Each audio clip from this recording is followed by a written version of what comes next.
행복한 교회의 수요 예배 시작해 보도록 하겠습니다. 지난주에 저희가 예배를 못 드렸죠.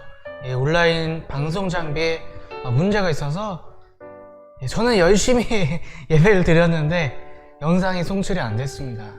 그리고 녹화도 안 돼서요, 늦게라도 올릴 수가 없었어요. 우리가 예배 시간 지켜서 그 시간 예배 드리고 이런 것도 중요하지만은요, 상황이 그러지 못할 상황이 올 수도 있다는 거죠. 우리가 지금 겪고 있는 코로나 바이러스처럼요.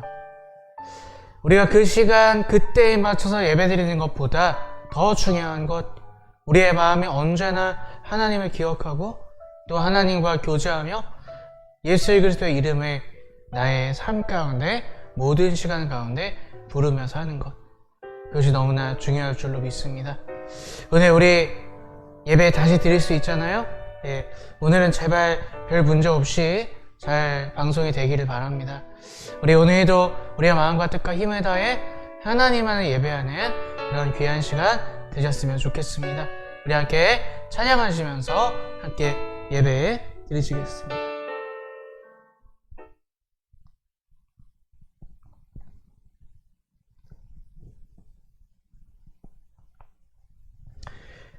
주님 같은 반석은 없도다. 우리 함께 찬양하실 텐데요.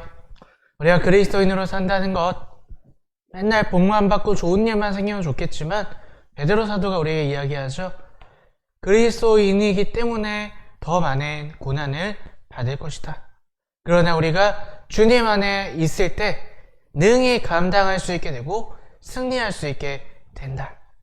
오늘 우리가 주님 안에 있는지, 반석 위에 우리가 서 있는지 우리의 마음을 또 우리의 삶을 점검하시면서 주님 위에 서기를, 반석 위에 서기를 간절히 바라는 마음으로 함께 찬양하겠습니다. 주님 같은 반석은 없도다. 찬양받기 합당하신 이를, 변치 않으시는 구원의 반석, 진실하시고 신실하신 주, 주님 같은 반석은 없도다. 주님 같은 반석은 없도다. 찬양받기 합당하신 이를, 변치 않으시는 구원의 반석, 진실하시고 신실하신 주, 주님 같은 반석은 없도다. 만세 반석,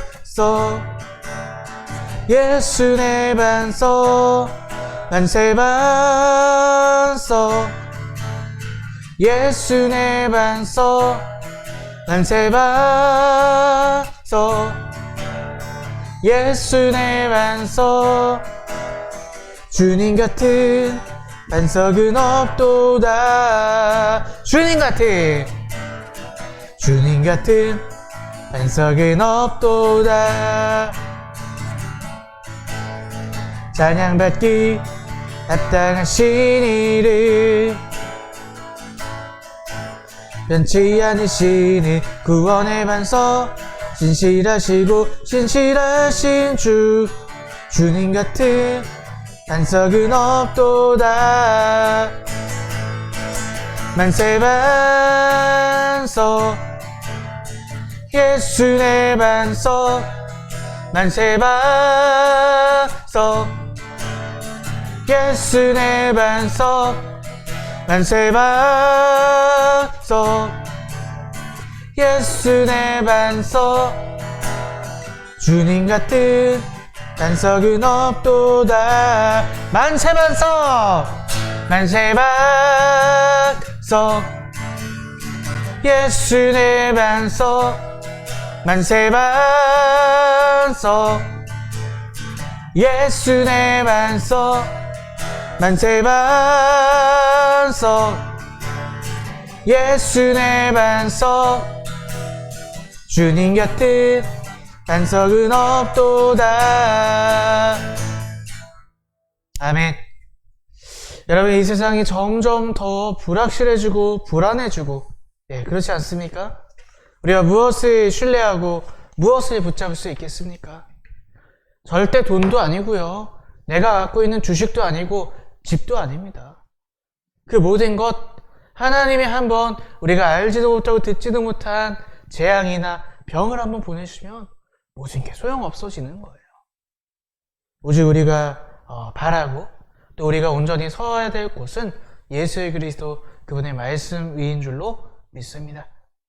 우리가 그럴 때 주 안에 거하게 되며 하늘의 기쁨과 참 평안을 누리게 될 것입니다. 우리 찬양 한 곡 더 할 텐데요. 오늘 하루 여러분 어떠셨나요? 우리 마음에 슬픔이 있고 또 근심이 있고 또 피로함이나 또 그 밖에 여러 가지 부정적인 마음과 감정들이 있다면 이 시간 주님 안에 거하시기를 바랍니다. 주 안에 있는 나에게 함께 찬양합니다. 주 안에 있는 나에게 딴 것이 있으랴 십자가 밑에 나가가 내 짐을 풀어내 주님을 찬송하면서 할렐루야 할렐루야 내 앞길 멀고 해도 나 주님만 따라가리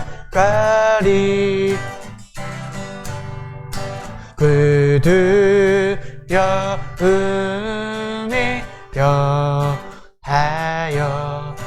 내 기도 되었고 전날의 한숨 변하여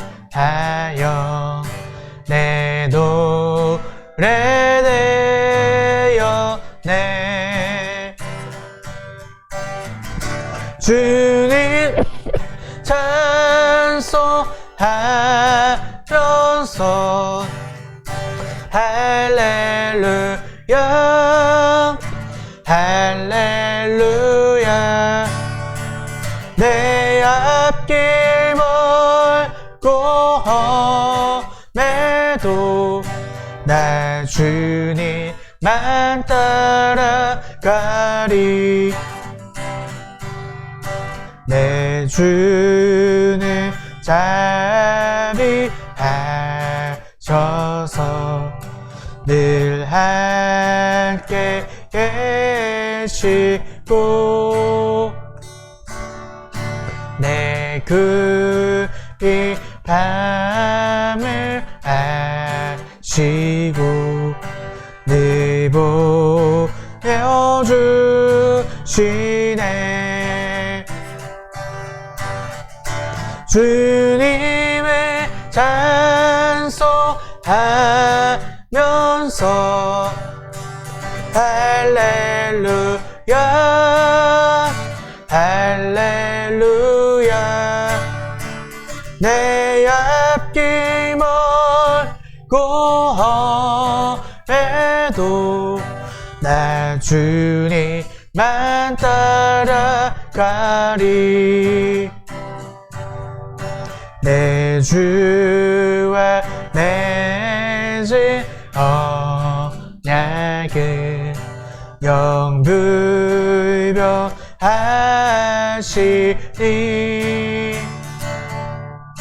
그 나라 가기까지는 늘 보호하시네 주님을 찬송하면서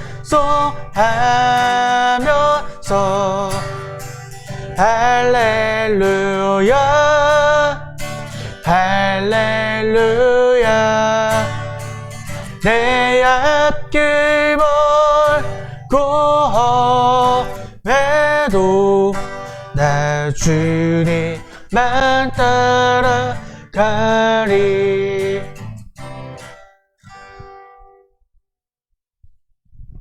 우리 함께 기도하겠습니다.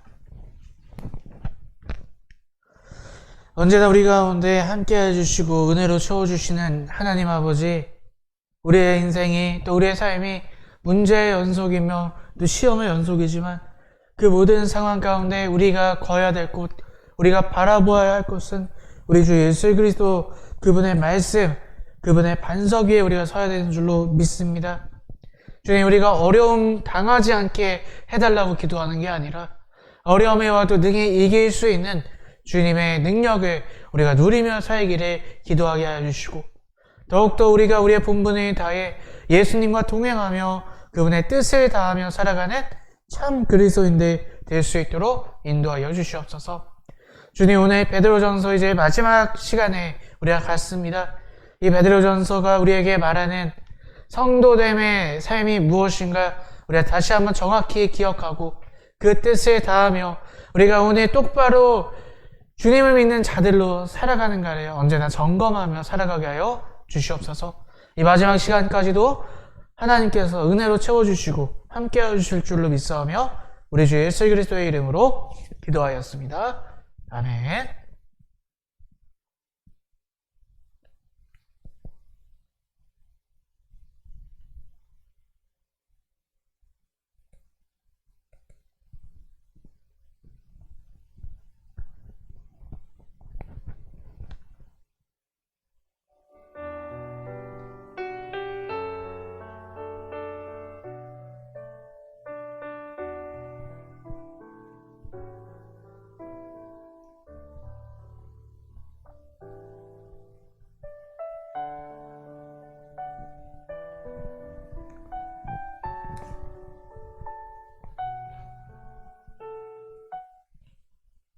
네, 오늘 본문 말씀 죄송합니다.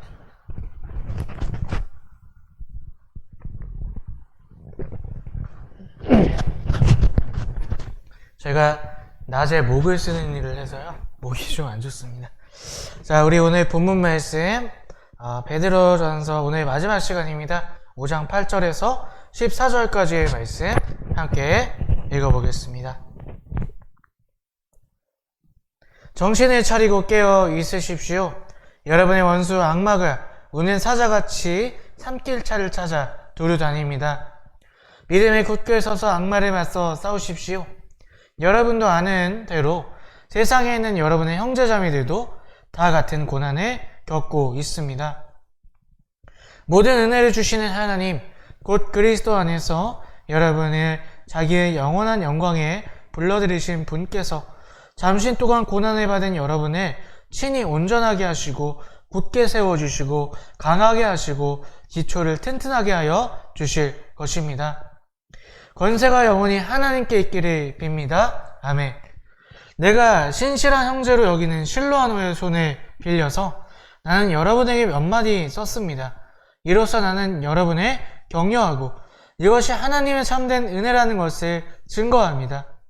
여러분은 이 은혜 안에 든든히 서십시오. 여러분과 함께 택하심을 받은 바벨론에 있는 자매교회와 나의 아들 마가가 여러분에게 문안합니다. 여러분도 사랑의 입맞춤으로써 서로 문안하십시오. 그리스도 안에 있는 여러분 모두에게 평화가 있기를 빕니다. 아멘.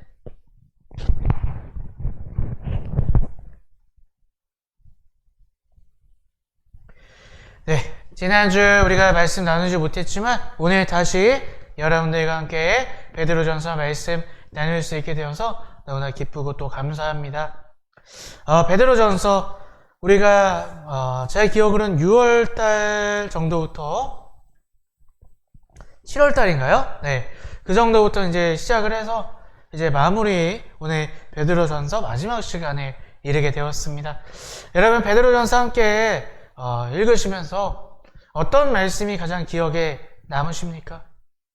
저는 아무래도 제가 결혼한 지 얼마 안 돼서 그런지 몰라도 남편과 아내의 본분, 그것에 대해서 좀 많이 깨닫고 또 느꼈습니다. 뿐만 아니라 베드로전서에 많은 말씀들이 있죠. 가장 중요한 것은 무엇입니까? 그리스도인의 본분대로 사는 삶이 무엇인가? 고난을 감당하되 거기에 맞서는 것이 아니라 어때요? 내 할 바를 다하며 하나님께 그 공의를 맡기는 것. 여러분, 그러한 삶을 사셔서 하나님의 일하심을 우리가 경험하고 또 누릴 수 있는 저와 여러분들 되시기를 바랍니다. 자, 이제 오늘 베드로전서 마지막 시간, 베드로 사도가 마지막으로 무엇을 말하고 있는가 함께 살펴보도록 하겠습니다. 먼저 8절부터 11절까지 성도들에 대한 당부와 확신에 대해서 베드로 사도가 말하고 있습니다. 우리 8절 보면요, 베드로 사도는 고난과 핍박 가운데 처한 성도들을 격려하고 또 반대로 나태함과 게으름에 빠진 성도들을 경고하기 위해서 우는 사자, 마귀가 우는 사자와 같이 삼킬 차를 찾을 것이다. 그렇게 이야기하고 있습니다. 자, 8절에 이렇게 이야기하고 있죠. 정신을 차리고 깨어 있으십시오. 여러분의 원수 악마가 우는 사자와 같이 삼킬 자를 두루 찾아 다닙니다. 자, 정신을 차리라고 이야기하고 있습니다. 감정이나 욕망, 그런 것들을요, 자제하라는 말이에요. 네. 감정은 뭐가 있을까요? 우리 마지막 때로 갈수록 걱정, 근심, 두려움, 이런 감정들, 우리 베드로전서 앞에 뭐라고 얘기합니까? 그런 감정 가질 필요가 없다는 거예요. 이미 하나님께서 마지막 때에 대해서 말씀하셨기 때문에 그냥 그때가 오나 보다. 우리가 두려워하지 말아야 되고 걱정하지 말라는 것입니다. 또 욕망은 무엇입니까? 내가 자꾸 내 마음대로 하고 싶은 것들, 말씀대로가 아니라 내 뜻대로 살고 싶은 그런 욕망들, 돈을 더 벌고 싶은 마음이 될 수도 있겠고요. 또 내가 무언가를 하고 싶은, 무언가를 즐기고 싶은 그런 모든 욕망들도 자제하라는 거예요. 이게 정신을 차리고 라는 원어의 뜻입니다. 자, 정신 차리고 이제 뭐 해야 될까요?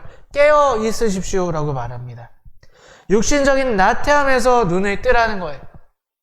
정신 차리라는 거예요. 지금이 무슨 때인가? 지금이 돈을 비축할 때도 아니고 투자할 때도 아니고 지금 정신 차리고 깨어서 주님 오실 날이 얼마 남지 않았구나, 이것을 생각하고 우리의 본분을 다해야 할 때라는 말입니다. 자, 여러분의 원수 악마가 우리를 삼키려고 찾아다닌다 라고 말하고 있습니다. 자, 원수의 원어는 원래 소송의 상대라는 뜻이에요. 여기서 원수라고 말한 이 단어의 원어는 소송의 상대. 근데 이것이 훗날 적이라는 의미로 바뀌게 되고 이것은 악마라는 의미가 됩니다. 자, 악마의 특성이 뭐예요? 소송한다는 거예요. 고소한다는 거예요. 거짓말쟁이라는 뜻을 가지고 있지요. 실제로 마귀는 성경에 이렇게 이야기하고 있습니다. 우리가 죽어서 혹은 예수님께서 다시 오셔서 예수님 앞에, 심판대 앞에 설 때에 우리가 잘못한 것들을 막 고자질할 거라고 그렇게 성경이 이야기하고 있어요. 자, 그런 것들, 우리를 넘어지게 하고 고속거리를 만들기 위해 우는 사자와 같이 삼킬 자를 두루 찾아다닌다, 그렇게 말하고 있습니다. 무슨 얘기입니까? 마귀가 쉬지 않고 넘어뜨리려고 시험을 주고 유혹을 하고 그렇게 한다는 거죠. 여기서 사자에 비유한 이유는요, 마귀가 그렇게 사납게 끊임없이 우리를 너무나 강력하게 그렇게 공격한다는 말입니다. 그래서 우리는 절대로 방심하시면 안 돼요. 방심이 뭘까요? 내가 다른 것에 신경을 쏟고 있고 내가 다른 것을 더 즐기고 있고 그렇게 마음을 딴 데 한눈을 팔다 보면 나도 모르게 넘어질 수밖에 없다는 것입니다. 참 안타까운 이야기지만 세상은 어때요?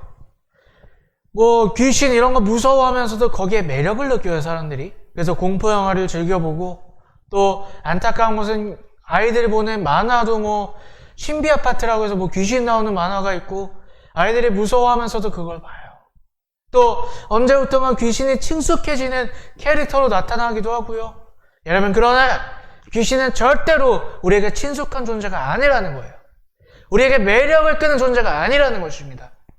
뿐만 아니라 우리가 정신을 차리고 우리의 본분을 다하고 있지 않는다면 우리는 넘어질 수밖에 없고 주님이 다시 오실 때에 우리는 책망의 자리에 설 수밖에 없다는 거, 우리는 반드시 기억하셔야 할 줄로 믿습니다. 그래서 어때요? 민감하게 깨어 있으셔야 한다는 거예요. 내가 오늘 뭐하고 살았지? 내가 오늘 무엇을 위해 열심히 살았지? 항상 점검하시면서 내일은 또 어떻게 살 것인가 항상 우리가 결단하시면서 그렇게 사셔야 할 줄로 믿습니다. 자, 다음 절로 가서요. 믿음의 굳게 서서 악마와 맞서 싸우십시오. 이 마귀의 공격에 맞서서 이 마귀가 항상 우리를 넘어뜨리려고 사자처럼 끊임없이 우리를 공격할 것임을 깨닫고 도망 다녀야 될까요? 그게 아니라 거기에 맞서서 싸우시라는 거예요. 자, 믿음에 굳게 서서 악마와 맞서 싸우십시오. 이것을 직역하면 믿음을 가지고 확고하게 대적하십시오. 무엇입니까? 우리가 싸울 수 있는 무기는 바로 믿음이라는 거예요. 굳게 서다. 이것은 군사 용어라고 합니다. 치밀하고 확고하게 선다는 뜻을 갖고 있다 그래요. 네. 우리 전쟁할 때 어떻습니까? 전쟁 영화 보면 그냥 막 가갖고 뭐 되는 대로 와갖고 오는 사람만 데리고 와 싸우나요? 절대 그렇지 않죠. 몇 시에 공격을 할 것인지 또 그거조차도 비밀이에요. 아주 고위층들만 수뇌부만 알고 있다가 갑자기 공격해갖고 적을 기습하고 또 다른 작전들을 짜서 두 가지 작전을 써서 적을 막 혼란에 빠뜨리기도 하고 온 힘을, 온 정성을 다해서 공격 준비를 하는 것처럼 그렇게 우리가 굳게 서서 군사작전을 하는 것처럼 마귀와 싸우셔야 한다는 것입니다. 근데 그 핵심 무기는 무엇이냐? 바로 믿음이라는 거예요. 마귀를 이기는 방법은 믿음 위에 서는 것, 믿음 위에 굳게 서는 것이라는 말입니다. 무엇을 믿을까요? 예수 그리스도의 십자가의 능력이 이미 그 모든 것을 이기셨다는 것을 믿는 거예요. 하나님이 이 땅의 주인 되시고 왕 되시고 그 모든 것을 다스리고 계시다는 것을 믿는 거예요. 성령께서 오늘 나와 함께 하심으로 내가 성령의 능력을 구할 때 나를 유혹하고 나를 위협하는 그 모든 마귀의 공격을 내가 능히 이길 수 있다는 것을 믿는 것, 바로 그 믿음 위에 쓰셔야 한다는 것입니다. 우리의 힘으로는 절대 이길 수 없다는 거죠. 네, 바로 그거예요. 여러분, 예전에 제가 어렸을 때 보면요, 무섭고 어떤 성도님이 무섭고 그러면 막 찬송만 막 열심히 찬양해요. 또 주기도문을 무슨 주문처럼 막 외워요. 여러분, 근데요, 주기도문 외운다고 마귀가 무서워할까요? 찬송 막 박수 세게 친다고 마귀가 무서워할까요? 아니에요. 그렇게 주술적으로 생각하시면 안 된다는 거예요. 내 마음이 찬양을 통해서 또 기도를 통해서 내 마음이 믿음이 생겨야 그 믿음을 가지고 마귀를 대적할 수 있다는 것입니다. 자, 9절에 베드로 사도가 또 이렇게 이야기하고 있습니다. 여러분도 아는 대로 세상에 있는 여러분의 형제자매들도 다 같은 고난을 겪고 있습니다. 자, 모든 그리스도를 믿는 모든 형제들이 다 고난을 겪고 있대요. 여기서 겪고 있다라는 동사는요, 두 가지 의미를 가지고 있다 그래요. 완성하다, 채우다, 조세를 바치다. 자, 당연하다는 뜻을 갖고 있어요. 세금을 낸다는 의미죠. 우리 어때요? 한 국가의 국민이라면 세금 내야 되는 거 맞잖아요. 우리는 어때요? 하나님 나라의 국민으로서, 백성으로서 하나님 나라에 들어가기 위해 우리의 본분을 다해 사는 것, 그것이 당연한 것이고 그 본분을 위해 살다 보면 핍박받을 수밖에 없다는 것, 고난당할 수밖에 없다는 것을 말하고 있는 것입니다. 자, 골로새서 1장 24절 말씀 읽어볼까요? 이제 나는 여러분을 위하여 고난을 받는 것을 기쁘게 여기고 있으며 그리스도의 남은 고난을 그분의 몸, 곧 교회를 위하여 내 육신으로 채워가고 있습니다. 바울이 뭐라 그래요? 고난받는 것이 당연하대요. 남은 고난, 내 인생에 또 겪어야 되는 고난을 그냥 마땅히 자신의 몸에 채우겠다. 그렇게 고백하고 있습니다. 여러분, 고난당하시는 게 영광이에요. 물론 내가 잘못해갖고 내가 악한 죄 때문에 고난 받으면 안 되겠죠. 망신이겠죠. 하지만 내가 의의 길 위해 고난받는 거 기뻐하십시오. 그게 하나님 나라의 백성으로서 아까 뭐라 그래요? 세금을 바치는 것과 같대요. 그리고 또 한 가지 의미가 있습니다. 나만 어려움을 겪고 있는 것이 아니라 그리스도를, 예수를 주로 고백하는 모든 이들이 어려움을 함께 겪고 있기 때문에 우리가 좌절하지 말라는 거예요. 힘을 얻으라는 거예요. 바로 그러한 두 가지 의미를 갖고 있습니다. 이것을 우리가 예수 그리스도, 그분의 십자가, 또 하나님 우리 아버지 되심, 성령님의 능력을 우리가 믿고, 또 오늘 또 수많은 같은 그리스도인들이 함께 고난을 당하고, 또 내가 고난받는 것이 하나님 나라에 세금을 내는 것, 당연한 것처럼 여기며 살아갈 때 하나님께서 우리를 붙잡으시고 그 모든 시험에서 우리를 승리하게 하신다는 거, 여러분 꼭 기억하셨으면 좋겠습니다. 자, 이제 10절로 가서요. 고난의 의미와 은혜에 대해서 베드로 사도가 계속해서 이야기하고 있습니다.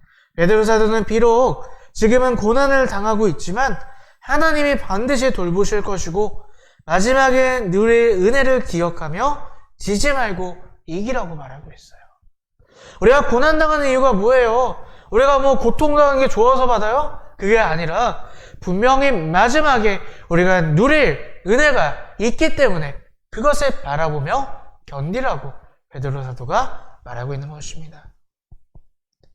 우리가 주님을 믿고요, 예수 그리스도를 믿고 그 하나님의 나라를 바라보고 있다면 우리가 고난을 감당할 수 있고, 또 이미 그런 자를, 그것을 주님을 바라보고 하나님 나라를 바라보는 그 자를 하나님께서 반드시 붙들어 주신다는 거예요. 제가 어떤 주석을 찾아보니까 이렇게 나와 있어요. 이 10절 말씀을 주석하면서 우리 편이 더 강하다는 것을 기억하라. 네. 여러분, 우리 편이 더 강하잖아요. 맞잖아요. 그죠?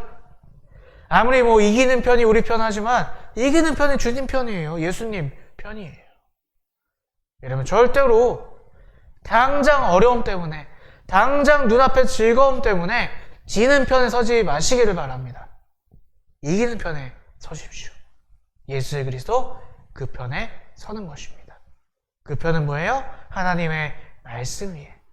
하나님의 말씀을 붙잡고 사는 자가 이기는 편인 줄로 믿습니다.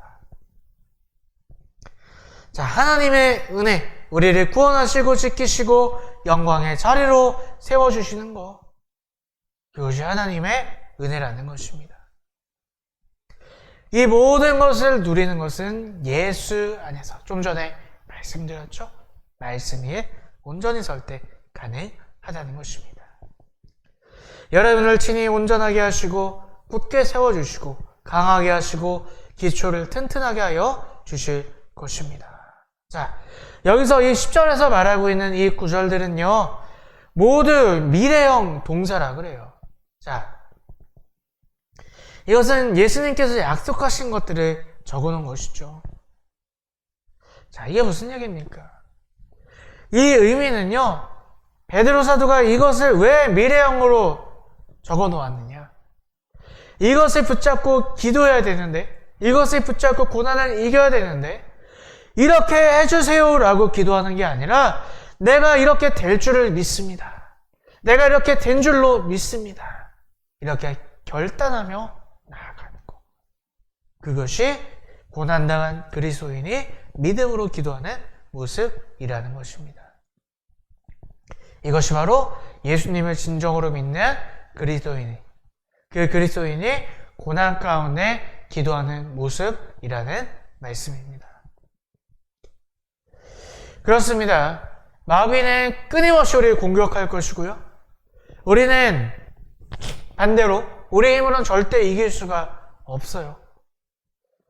그리고 우리는 하나님 나라 안에 들어가기 전까지 완전해지고 완전한 거룩을 가질 수가 없습니다. 왜요? 우리는 죄성을 가진 육체를 입고 살기 때문이죠. 하지만 우리에게 방법이 있다는 거예요. 우리의 반석 대신 예수 그리스도 안에 있는 것. 그분의 십자가를 믿는 것. 그래서 나 혼자 있는 것이 아니라 주님이 나와 함께 계시다. 그것을 믿고 나아갈 때. 그것을 믿고 우리가 장차 들어갈 하나님의 나라를 바라볼 때 주께서 우리를 승리하게 하실 줄로 믿습니다. 여러분, 무엇이 지금 어려우십니까? 무엇이 지금 힘드십니까? 주님을 바라보십시오. 여러분, 말씀을 붙잡으십시오. 너무 관념적이죠. 너무 뭘 어떻게 하는지 모르겠죠. 오늘 나에게 주어지는 말씀을 그냥 사시는 거예요. 아, 지금 그런 거 할 때가 아니에요. 지금 내가 직업을 잃었어요. 지금 우리 집 생활비가 없어요. 주님이 다 아세요. 주님이 아셔서 오늘 내가 그 와중에도 말씀에 섰는지를 보고 계시다는 거예요. 우리의 삶이 문제가 너무나 많고 급한 거 주님이 더 잘 아세요. 그래서 오늘 우리가 내 방법을 찾는 것이 아니라 믿음 위에 서기를 누구보다 원하시고 그 믿음 위에 설 때 우리가 보지 못하고 깨닫지 못한 것을 보게 하시고 깨닫게 하셔서 지금 위기를 감사로 바꾸어 주실 것입니다. 우리가 베드로 사도가 그렇게 마지막으로 권고하고 그렇게 외쳤던 그 삶을 오늘 우리가 믿음으로 그 삶에 온전히 살아가셔서 주님이 붙잡으시는 그 나라에 걸어가시는 저와 여러분들이 되시기를 주님의 이름으로 축복합니다. 자, 이제 12절부터 14절까지를 볼 텐데요. 마지막 문안 인사를 베드로 사도가 하고 있습니다. 자, 먼저 12절은요. 누가 왜 썼는지에 대해서 설명하고 있습니다. 12절 한번 읽어볼까요? 내가 신실한 형제로 여기는 실로아너의 손에 빌려서 나는 여러분에게 몇 마디 썼습니다. 이로써 나는 여러분을 격려하고 이것이 하나님의 참된 은혜라는 것을 증거합니다. 여러분은 이 은혜 안에 든든히 서십시오. 아멘. 실로아너의 손을 빌려서 베드로 사도가 이 베드로 전서를 썼다고 말하고 있습니다. 자, 실로아너는 사도 바울의 제2차 전도 여행에 동행한 동료로서 사도행전에서는 이 실로아너를 실라라고 불렀습니다. 그리고 이 실로아너는 바울이 데살로니가 전서를 집필할 때 도움을 주었던 사람으로 또한 알려져 있습니다. 그러한 그가 어때요? 베드로 사도의 대필자로 이 베드로 전서를 기록했다는 것이죠. 아마 이 실라라는 사람이 글쓰기에 좀 능통했던 것 같아요. 글도 잘 쓰고 언어도 유창하고 그랬던 것 같습니다. 그래서 바울 사도도 돕고 또 이 베드로 사도도 대필해서 글을 써주었던 것 같아요. 자, 이것이 하나님의 참된 은혜라는 것을 증거합니다. 여러분은 이 은혜 안에 든든히 서십시오. 베드로 전서를 왜 썼는지에 대한 기록 목적을 이야기하고 있습니다. 이 책의 기록 목적이 바로 하나님의 참된 은혜를 알려주기 위함이라는 거예요. 베드로 전서의 목적을 여러분 아시겠나요? 무엇이 하나님의 은혜라는 거 여러분 깨달아지십니까? 오늘 내가 그리스도의 이름 때문에 말씀으로 사는 것 때문에 고난받는 게 은혜예요. 그 가운데서도 우리가 하나님이 지켜주시고 예수 그리스도가 살아계셔서 우리를 모든 환난과 어려움 가운데 붙잡아 주시는 것. 그것이 은혜예요. 그래서 우리가 고난 가운데서도 하나님 나라를 소망하며 달려나갈 수 있는 것. 세상에 어떤 환난이 일어난다 해도 거기에 두려워하지 않고 꿋꿋이 나아갈 수 있는 것. 그것이 바로 베드로 전서가 말하는 하나님의 은혜라는 것입니다. 베드로 사도는 바로 그 하나님의 은혜를 깨닫고 붙잡고 누리려고 그것을 위해 베드로전서를 썼다는 것이죠. 오늘 여러분 베드로전서 함께 마치면서 그 은혜를 기억하고 정말 우리 삶 가운데 붙잡고 그 은혜를 누리시는 저와 여러분들이 되셨으면 좋겠습니다.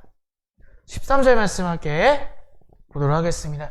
여러분과 함께 택하심을 받은 바벨론에 있는 자매교회와 나의 아들 마가가 여러분에게 문안합니다. 자, 바벨론이래요. 자, 기록 장소가 정말 바벨론일까요? 이 바벨론에 대해서 성경학자들이 세 가지 설을 이야기합니다. 첫 번째는 진짜 그 근동아시아에 있는 지금의 이라크 땅이죠. 거기에 바벨론에서 아마 베드로가 썼을 것이다. 근데 아무 전설이나 또 교회사 자료를 보면 베드로가 바벨론에 갔다는 기록이 하나도 없다는 것이죠. 또 어떤 성경학자들은 이 바벨론을 애굽, 이집트라고 이야기합니다. 왜냐하면 예전에 카이로를 바벨론이라고 불렀기 때문이죠. 하지만 이것도 아무런 근거 자료가 없습니다. 세 번째로 가장 많은 성경학자들이 이야기하는 게 아마 바벨론은 로마를 지칭하는 것일 것이다. 이렇게 이야기를 해요. 베드로가 말년에 로마에서 보냈다는 그런 전설이 있고요. 또 전설에 의하면 어때요? 베드로가 순교당한 것도 로마죠. 또 베드로의 믿음의 아들인 마가가 바울의 로마에 있을 때 같이 있었다는 것도 근거가 될 수 있다고 합니다. 그리고 바벨론이라는 이 지명을 1세기의 그리스도인들이 로마를요 바벨론이라고 그렇게 불렀다 그래요. 그래서 아마 베드로가 로마에서 이 베드로 전설을 기록했을 것이다. 그렇게 보시면 될 것 같습니다. 베드로가 또 이렇게 이야기를 합니다. 자매교회와 나의 아들 마가가 여러분에게 문안합니다. 고난의 시대를 겪는 또 로마에 있는 교인들을 세심하게 살피고 있죠. 그들을 향해서 격려와 사랑을 보내고 있어요. 지금 사실 그렇죠. 베드로도 고난을 받고 있는 상황이에요. 어려움을 겪고 있는 상황이에요. 그렇지만 베드로 전설을 읽는 그 수신자들을 오히려 더 격려하고 있어요. 나보다 남을 더 생각하고 챙기는 그런 모습을 보는 것이죠. 우리 그리스도인들이 이 시대에 꼭 가져야 될 마음이 아닌가 생각해봐요. 제가 일하는 곳에 이제 많은 그런 문의 전화 또 거기에 이제 다니는 사람들 관리해야 돼서 전화를 많이 받아요. 대부분 다 자기 입장에서 막 이야기를 해요. 왜 시간이 이렇게 됐느냐, 왜 커리큘럼이 이러냐, 막 전화를 합니다. 다 자기 입장에서. 근데 이 시대가 그렇죠. 자기를 사랑하고 돈을 사랑하고 원한을 풀지 아니하고 자기중심적인 게 이 시대의 특징이라는 거예요. 여러분, 내 중심으로 살지 않도록 조심하십시오. 여러분, 무언가 불만 있는 게 있으십니까? 어떤 업체나 어떤 가게나 아니면 어떤 사람 때문에 불만을 갖고 계십니까? 한 번만 더 생각해 보십시오. 그 사람 입장에서, 그 업체 입장에서. 아니, 내가 돈 냈는데 왜 그 사람 입장을 생각해요? 그게 그리스도인의 마음이거든요. 내가 돈 냈으니까 내가 대접받아야 돼. 이거는 그리스도인의 모습이 아니라는 거예요. 그것이 바로 내가 한 번 더 생각하고 내가 한 번 더 참고 그것이 바로 말씀대로 사는 거. 주님 마음으로 사는 것이라는 말입니다. 자, 그렇습니다. 우리 같은 교우들끼리도 좀 깊이 챙겨주시고 살펴주시고요. 밖에 나가서 세상 사람들에게도 우리가 그리스도인이라는 거 입으로만 교회 다녀요 라고 말하지 마시고요. 차라리 그 얘기 하지 마시고요. 삶으로 보여주십시오. 한 번 더 참고 기다려주고 한 번 더 손해 봐주시고 하나님이 분명히 더 채워주실 테니까요. 자, 우리 마지막 절 함께 보겠습니다. 여러분들 사랑의 입맞춤으로 서로 문안하십시오. 그리스도 안에는 여러분 모두에게 평화가 있기를 빕니다. 자, 입맞춤을 하다. 자, 이것은요, 원래는 가족 간의 사랑과 결속의 표시라고 합니다. 근데 초대교회 시대에 이 성도들 간의 입맞춤이 있었다 그래요. 무슨 얘기일까요? 서로 교회 안에 있는 모든 공동체는 가족이라는 뜻이죠. 가족과 같이 서로를 진정으로 아끼고 사랑해 주었다는 것입니다. 여러분, 교회에 지금 다니시는 교회에 교우들 가족처럼 느껴지시나요? 정말 하나님이 기뻐하시는 예수님이 인정하시는 교회는 서로 사랑하고 가족이 되셔야 한다는 말입니다. 우리 너무나 숨기는 게 많죠? 너무 의식하는 게 많죠? 너무 가식적이죠? 우리가 사랑을 실천하는 것, 진짜 사랑을 실천하는 것, 교회 안에서부터 시작되셔야 돼요. 나랑 잘 맞는 사람끼리 몰려다니고 절대 그러시면 안 돼요. 아우, 저 사람은 뭐 저래. 그런 사람부터 사랑하셔야 됩니다. 주님이 사랑할 수 있는 능력을 주실 것입니다.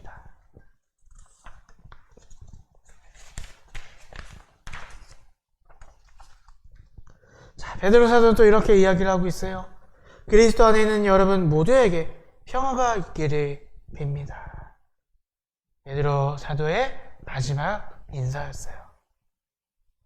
그리스도와 연합하여 그리스도께서 다스리시는 영적 그런 평안을 또 그 안에 거하기를 바란다는 마음으로 이런 마지막 인사를 하게 됩니다.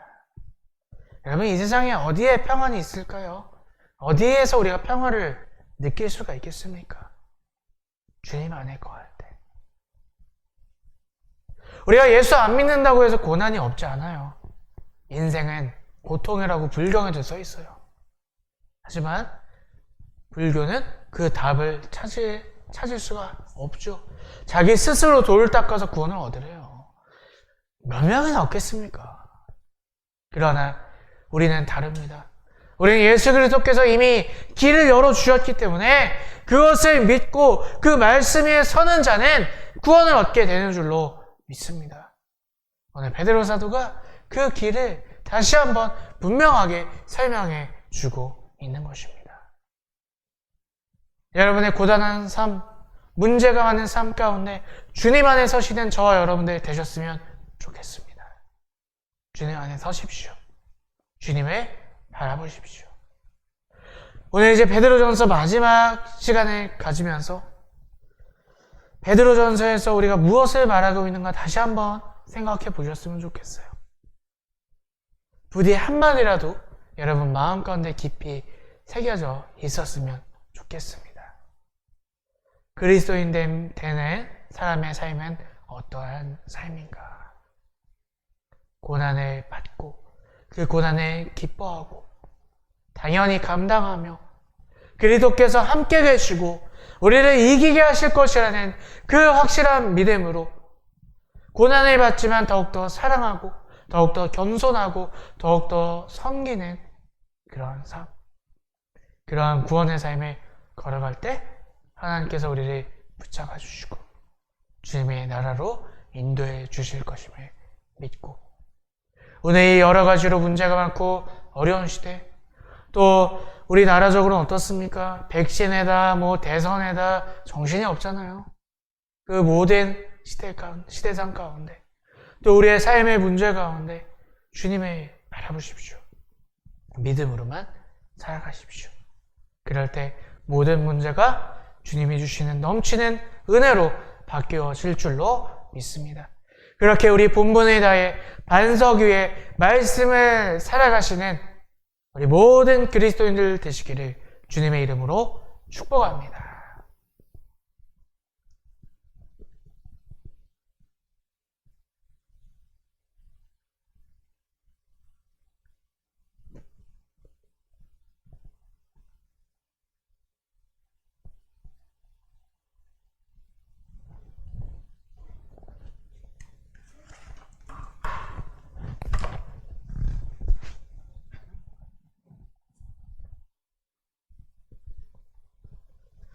우리 함께 찬양하고 마칠 텐데요. 여기에 모인 우리, 지금 여러분들의 상황이 어떤 상황이라 할지라도 우리가 예수를 믿는 믿음이 있다면 우리는 주님의 축복을 받은 자입니다.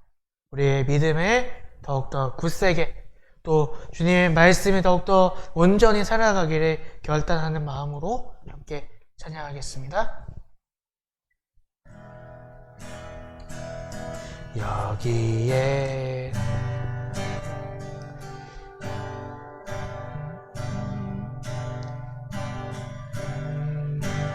여기에 모인 우리 주의 은총 받은 자여라. 주께서 이 자리에 함께 계심을 아노라. 언제나 주님만을 찬양하며 따라가리니 시험을 당할 때도 함께 계심을 믿노라. 이 믿음 더욱 굳세라. 주가 지켜주시다. 어두운 밤에도 주의 맑은 빛 인도하여 주신다. 주님이 뜻하시니 헤아리기 어렵더라도 언제나 주 뜻 안에 내가 있음을 아노라. 사랑과 말씀들이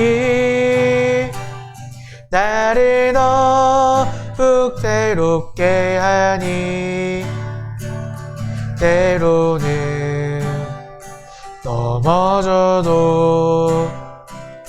죄웃은 일을 믿노라. 이 믿음 더욱 굳세라. 주가 지켜주시다. 어두운 밤에도 주의 밝은 빛 인도하여 주신다.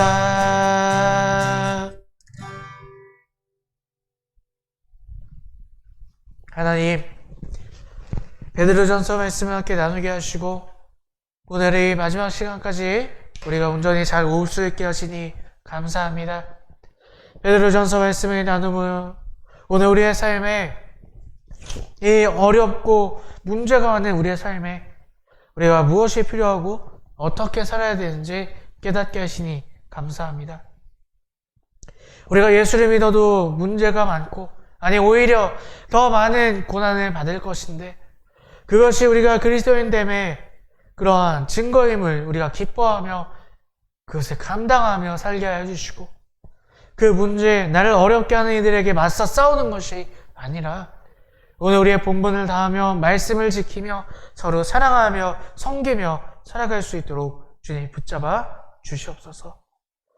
세상은 점점 어려워지고 또 많은 사람들이 괴로워하고 혼란해할 테지만 우리는 이 진리를 굳게 붙잡아 날마다 어려워지는 세상 가운데 더 큰 은혜를 누리며 하늘의 기쁨을 누리며 살아가게 하여 주시옵소서. 예수 그리스도의 이름으로 기도하였습니다. 아멘. 하늘에 계신 우리 아버지여, 이름이 거룩히 여김을 받으시오며 나라가 임하옵시며 뜻이 하늘에서 이루어진 것 같이 땅에서도 이루어지이다. 오늘날 우리에게 양식을 주옵시고 우리가 우리에게 잘못한 사람을 용서해 준 것 같이 우리의 죄를 용서하여 주옵시고 우리를 시험에 들게 하지 마옵시고 다만 악에서 구하시옵소서. 나라와 권세와 영광이 아버지께 영원히 있사옵나이다. 아멘. 네, 잠시 광고를 좀 드리자면요. 다음 주는 추석이라 저희가 한 주 쉬고요. 그 다음 주부터 베드로 후서 이어서 함께 나누도록 하겠습니다. 여러분 추석 명절 잘 보내시기 바랍니다. 감사합니다.